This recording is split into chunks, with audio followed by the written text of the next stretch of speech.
Self-improvement is extremely rare, and it's extremely rare because a very small amount of people partake in self-improvement, you know, in places such as my college, and this is a perfect example.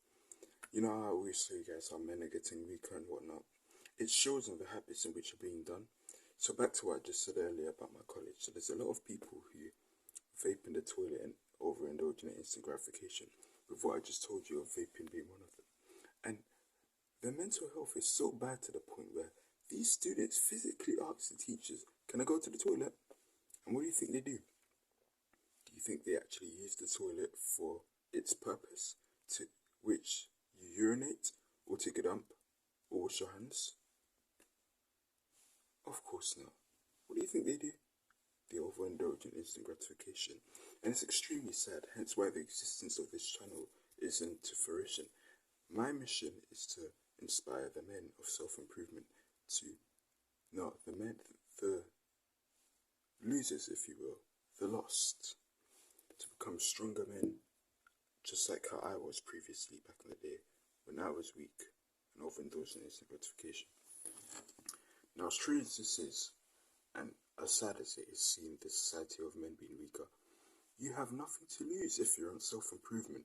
You will dominate your competition, bro. Your competition right now, and it's probably some in your age, the vast majority of people in your age, they probably had McDonald's for breakfast, bro. But you're out here fasting, becoming a better, stronger version of yourself as a man. This is your job in holistic self-improvement. We must improve and elevate to the highest level. You know, back in the day, now, we're talking roughly about 70, 80 years ago, during the World War II period, right? Obviously, soldiers had to train for war. And in the context of getting into shape as a man, I'm sure all of them were in extreme physical condition, and I imagine life there was ultra competitive. Now, since everyone was probably unlikely to be in extreme physical condition, it didn't really have much of a scarcity. Therefore, it wasn't rare, and the society at that time, they didn't really value it as much. For men were actually strong and they worked. Obviously, the standards of money in terms of becoming the high value man in both periods have changed drastically, but the point remains the same. A lot of men were stronger back in the day, and this means that it was extremely competitive, but it's also like scarcity, but it was needed for society. Society was better back then, in my opinion, than it is now, because we need strong stoic men. It's something we significantly lack in this era. Instead of the strong stoic men of 80, 70 years ago, were filled with emotional freaks who overindulge in instant gratification. You can't control themselves.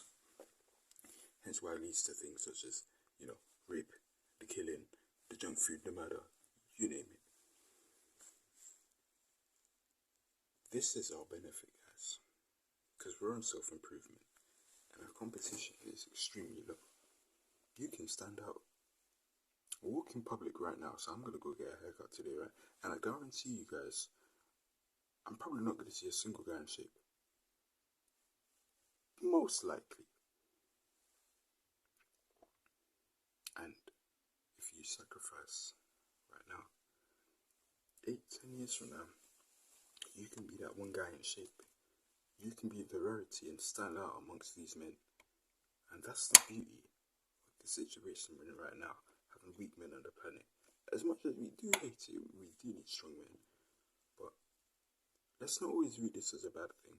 Think of this as an opportunity for you to stand out from the crowd, showing all the men dominating your competition, showing the fruits of your labour which you've put in for all these years, via getting onto holistic self-improvement in all aspects of life, mentally, physically, emotionally, spiritually, financially,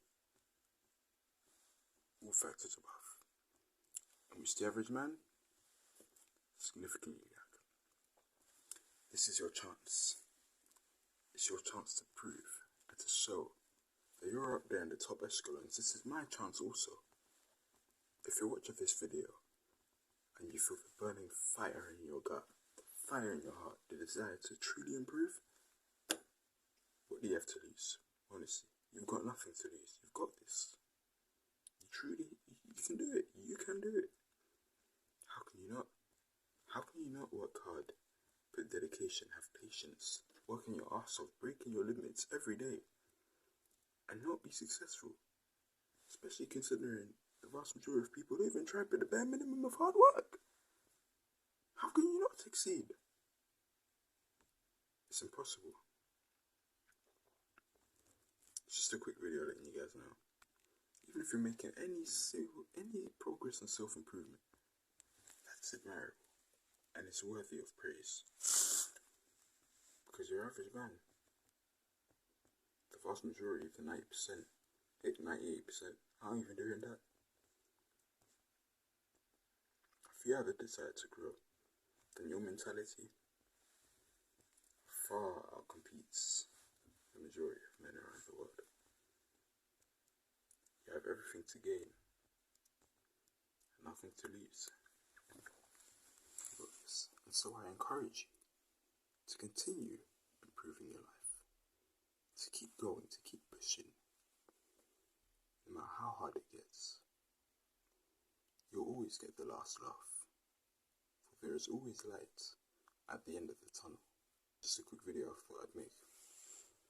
Yeah, self-improvement, but it's going to be an extremely lonely journey. And I feel you, man. I really do feel you. It's rare. You know, there's a lot of fake people in this world who will hate on you if you're improving your life.